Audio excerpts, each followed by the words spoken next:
They didn't call humans for help. They called them because every other species had already failed. The room was silent, though it should have been full of noise. Claws tapping on floors, alien murmurs, mechanical limbs shifting impatiently. 200 cadets, the brightest in the Galactic Defense Academy, had gathered to watch the footage. They were warriors bred for conquest, trained to see war as a game of precision, honor, and strategy. And yet, the first flickering images of human warfare caused the first cracks in their confidence. It started with the simplest things. Human soldiers advancing through mud and fire, civilians refusing to surrender, improvised weapons turned into lethal tools. Cadets shifted in their seats, claws gripped armrests, eyes widened. When the footage ended, the instructor asked one simple question: "Do any of you still wish to face humanity in battle?" Half the room stood up. Half resigned immediately. No one applauded. No one cheered. Some vomited. This was humanity, the species the galaxy was warned never to underestimate. The Galactic Coalition had a rule older than most of its member species. Never involve humans in interstellar conflict unless unavoidable. Not because humans were weak, but because no war that involved them ever ended predictably. For centuries, humanity had been observed, studied, catalogued, but kept at arm's length. They were emotional, bonded deeply with their kind, and when faced with extinction-level threats, they responded in ways the galaxy could not anticipate. The cadets were told of humanity's history in cold, clinical terms. Early wars, colonies lost and retaken, technological leaps made in desperation. The coalition saw humans as mid-tier threats at best, until their persistence became legendary. Today, however, this lesson would be different. The cadets would witness actual human war footage, unfiltered, uncensored, and the council had already warned the instructor, "Let them see only what they must. Any cadet who can't handle it, let them resign." The cadets laughed nervously. Most assumed humans were primitive, farmers with firearms, civilians in crude armor, children fighting alongside adults because no one else would. They were wrong. The footage began with early human conflicts on Earth. Soldiers in ragged uniforms charging through fire, medics tending to wounded enemies as well as allies, civilians forming militias with nothing more than pitchforks, Molotovs, and sheer determination. The instructor paused the video. Notice their adaptation. Every tool, every improvised weapon optimized in minutes. They are not tactical geniuses in the traditional sense. They are learners under fire. The cadets scoffed. Then the footage escalated. Cities burned, fleets fell, nuclear weapons detonated. Humanity was outnumbered, outgunned, outclassed, again and again. Yet somehow they survived. Outnumbered units executed maneuvers no training manual could teach. Civilians turned entire factories into defensive fortresses. Medics saved lives that should have been lost, enabling soldiers to return to the front. Cadets whispered to each other, This isn't supposed to happen." The instructor smiled coldly. "Exactly, this is humanity. They do not fight to win, they fight to survive. And when survival is at stake, they adapt faster than anything else in this galaxy." Footage shifted to interstellar conflicts. Humans were not just surviving, they were rewriting the rules of engagement. Fleets sacrificed strategically to save civilians. Ships returned from impossible odds, rebuilt with scavenged technology. Entire battles were won by luring enemies into traps humans barely survived themselves. Cadets' nerves frayed. One whispered, trembling, "If these are the humans we're observing, what do they do when cornered?" The instructor did not answer. He simply pressed play. The next sequence, labeled Level Omega, would be the final test of courage. Cadets could look away, but some never would. The footage revealed humans standing against annihilation with nothing but courage, improvisation, and ruthless efficiency. The room was quiet, the only sound the low hum of the playback system. Some cadets clutched their insignia. Others clenched fists so tight they cracked bones. A few pale-faced cadets whispered to themselves, "We were told they were primitive. We were lied to. This is something else." Even those who had laughed earlier now sat rigid. They were learning the first terrifying lesson of the day. Humanity does not conform to rules. Humanity does not yield to fear. Humanity survives at any cost. The cadets had expected chaos, but what they saw next shattered every expectation. The human fleets did not form the elegant, disciplined battle lines the coalition's manuals praised. Instead, they scattered.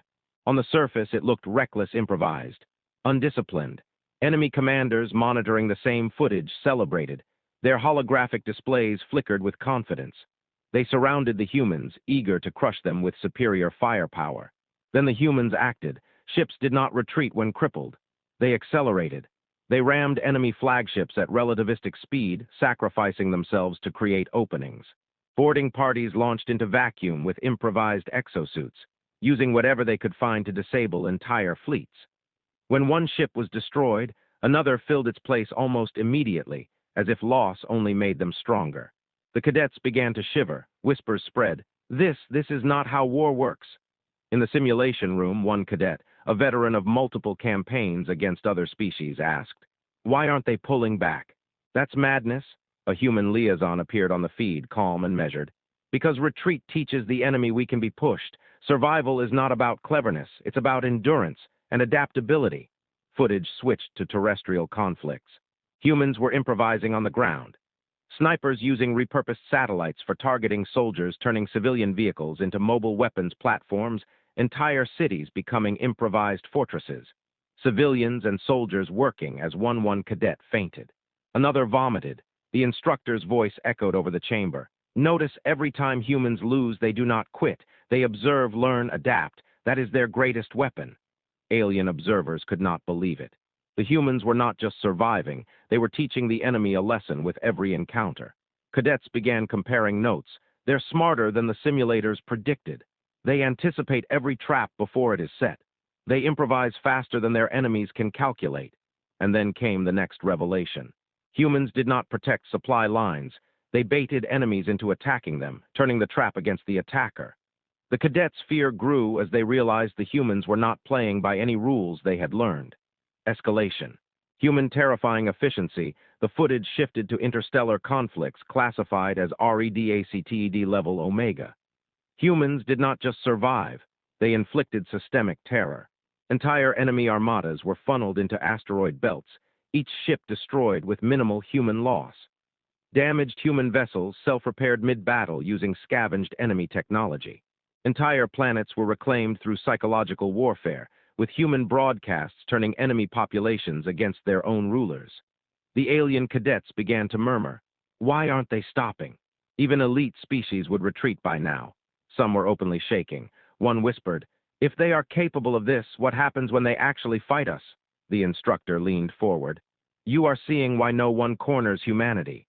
They do not fight for glory. They do not fight for conquest. They fight to survive, and when survival is at stake, no species can match them."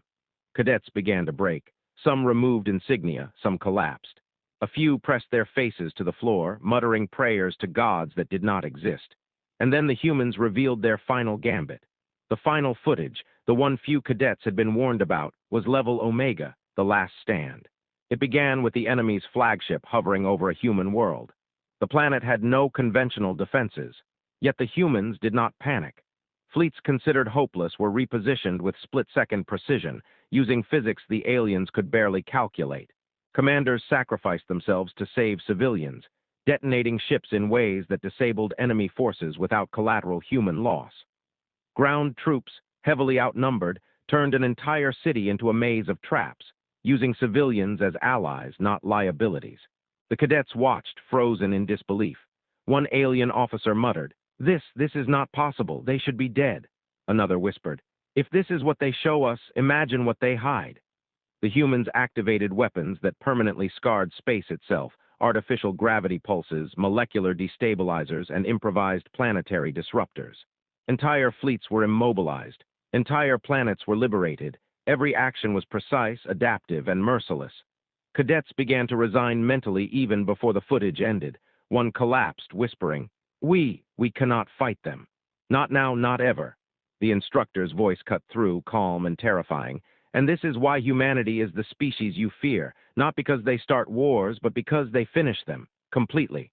For the first time, the room fell silent. No one breathed, no one moved. The cadets' reality had shifted, everything they believed about war was shattered. When the footage ended, the aftermath was clear. Enemy forces annihilated, human losses minimal. Survival ensured against impossible odds. Half the cadets formally resigned on the spot. Others requested reassignment.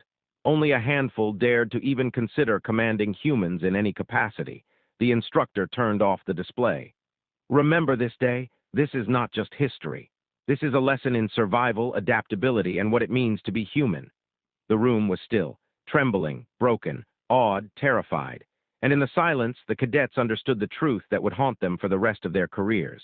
Humans do not yield. Humans do not surrender. Humans do not lose wars for survival. The aftermath of the Level Omega footage left the cadets shattered. Half had resigned on the spot.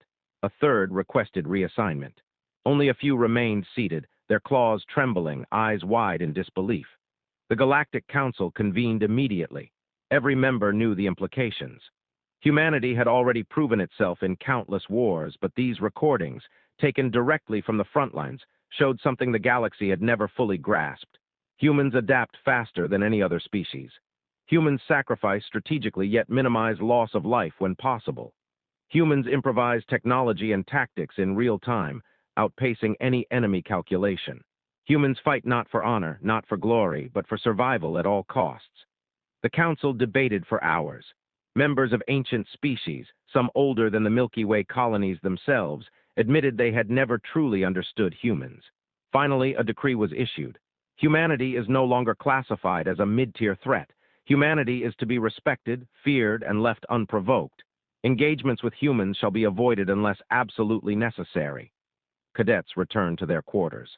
Some could not sleep for days. Others attempted to train, but the knowledge of humanity's unpredictable tenacity haunted them.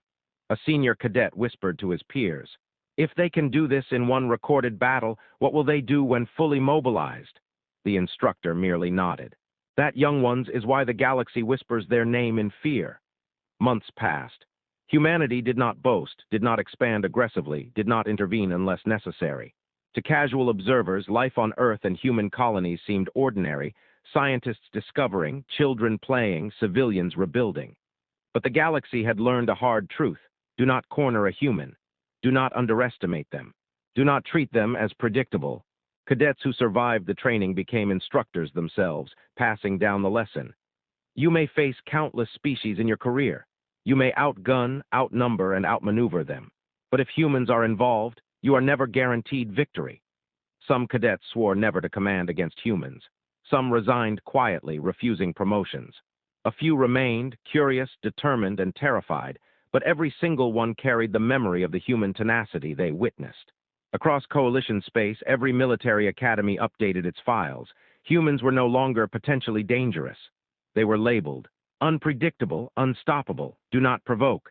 The galaxy adjusted subtly, almost instinctively. Fleets changed patrol routes. Plans for war were revised. Alliances reconsidered. Every species knew that if humanity was involved, survival itself would be challenged. And so, cadets, the lesson remains. Humans are not saviors. Humans are not conquerors. Humans are something else entirely. Survivors beyond measure. Across the cosmos, species that once prided themselves on strategy, honor, and overwhelming force now whispered a single truth. Do not corner a human. Do not underestimate them. For when survival is at stake, humanity finishes the job. The instructor turned off the final archive feed. The cadets filed out of the viewing chamber in stunned silence, forever changed. Humanity would continue to smile, continue to trade, continue to play the games of civilization. But if survival was ever threatened, the galaxy had already seen the outcome. And the cadets knew, deep in their bones, what their ancestors had always feared. When humanity fights, nothing survives that does not belong. The galaxy would remember this lesson for eons, and those who ignored it would not survive long enough to regret it.